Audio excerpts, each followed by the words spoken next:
Property number 5 है हमारे पास कि if any row or column is multiplied by a complex number के। इसका मतलब ये है कि किसी मतलब कि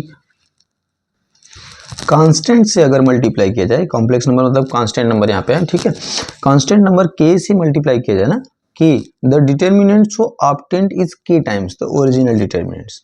कह रहा है कि अगर किसी डिटर्मिनेंट का कोई रो है जिसमें के से मल्टीप्लाई किया गया है, ठीक है, सब में के से, के कांस्टेंट से, तो अगर हम उस के कांस्टेंट को मतलब जो उस ये जो डिटर्मिनेंट है, अगर उसमें से हम वो जो अगली बार वो जो डिटर्मिनेंट होगा ना, इसमें से के कॉमन लेने पर वो सारे जो जितने जितने भी कॉलम में है, वो देखिए, ये पूरा इसको ध्यान से समझिए, ये R1 है, ये R2 है, ये R3 है। अभी ये के का मल्टीप्लाई किस में हुआ है? R2 में पूरी तरह से हुआ है। ये C1 वाले में भी है, C2 वाले में भी और C3 में। तो जब किसी रो से आप कॉमन लेते हैं ना, तो वो कोई एलिमेंट कॉमन लेते हैं तो उस पूरे रो से कॉमन होता है, ठीक है। तो यहाँ के कॉमन हो जाएगा, तो इसी को ये बता रहा है कि वो ओरिजिनल डिटर्मिनेंट का के टाइम्स हो जाएगा। इसको एक एग्जांपल से अगर समझेंगे, जैसे मान लीजिए यहाँ पे आपको एक दिया गया है, मान लीजिए यहाँ पे 2 6 और यहाँ पे 8 है, ठीक है, और यहाँ पे 1 3 5 मान लीजिए, यहाँ पे 2 1 0 मान लीजिए, ये है, ठीक। तो ये एक डिटर्मिनेंट है, लेकिन देखिए यहाँ R1 में से हम 2 कॉमन ले सकते हैं। जो 2 कॉमन लेंगे तो वो आप 2 का यहाँ डिवाइड कर सकते हैं, तो इसको आप ऐसे भी लिख सकते हैं। जब 2 कॉमन लेंगे ना, तो क्या हो जाएगा, यहाँ पे 1 हो जाएगा, यहाँ पे 3 हो जाएगा, यहाँ पे 4 हो जाएगा, फिर 1 3 5 और 2 1 0। यही ये बता रहा है इसमें, ठीक है। मतलब किसी भी रो से जो कोई कांस्टेंट है उसको डायरेक्टली हम कॉमन ले सकते हैं, ठीक है।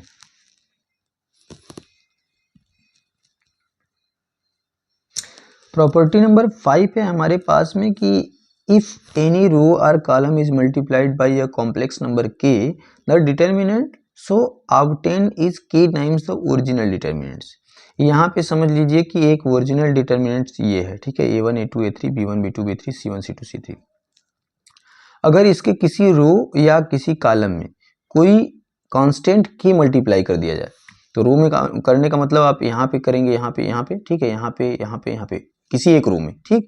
तो यहाँ पे R2 में मल्टीप्लाई किया गया है, तो जब यहाँ पे बोला ना कॉम्प्लेक्स नंबर के यानी constant number k, the determinant so obtained is के टाइम्स द ओरिजिनल डिटर्मिनेंट। तो ओरिजिनल डिटर्मिनेंट ये था, ठीक है, तो इससे क्या कर लेते हैं, ये के टाइम्स हो जाएगा। कहने का मतलब जैसे इस एग्जांपल से समझिए, इसमें R1 में के कोफिशिएंट का मल्टीप्लाई हो चुका है, ठीक है। इसके बाद ये डिटर्मिनेंट ऐसा दिख रहा है, तो इसका कहने का क्या सेंस है कि ओरिजिनल डिटर्मिनेंट्स आपके पास ये है, ठीक है, ओरिजिनल डिटर्मिनेंट्स ये है, और इसमें देखिए ये 2 टाइम्स हो गया, इस डिटर्मिनेंट का 2 टाइम्स हो गया। कैसे? क्योंकि इसमें 2 का मल्टीप्लाई हुआ था, ठीक है, इन तीनों में क्या हुआ था, 2 का मल्टीप्लाई हुआ था। तो यही ये बात बोलना चाहता है। और अगर इसको एकदम लेमैन भाषा में बोले तो कहने का मतलब ये है कि अगर किसी रो में या किसी कॉलम में कोई कोफिशिएंट के से मल्टीप्लाई किया गया है, तो उस के को आप कॉमन ले सकते हैं, ठीक है।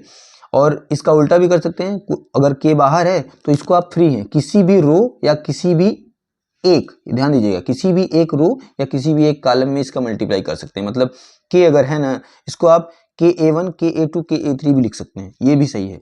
के B1 के B2 के B3 भी लिख सकते हैं, के C1 के C2 के C3 भी लिख सकते हैं, ठीक है। मतलब इस के का किसी एक रो में आप मल्टीप्लाई कर सकते हैं, किसी एक कॉलम भी कर सकते हैं, के A1 के B1 के C1 भी लिख सकते हैं। तो ये सब सही है।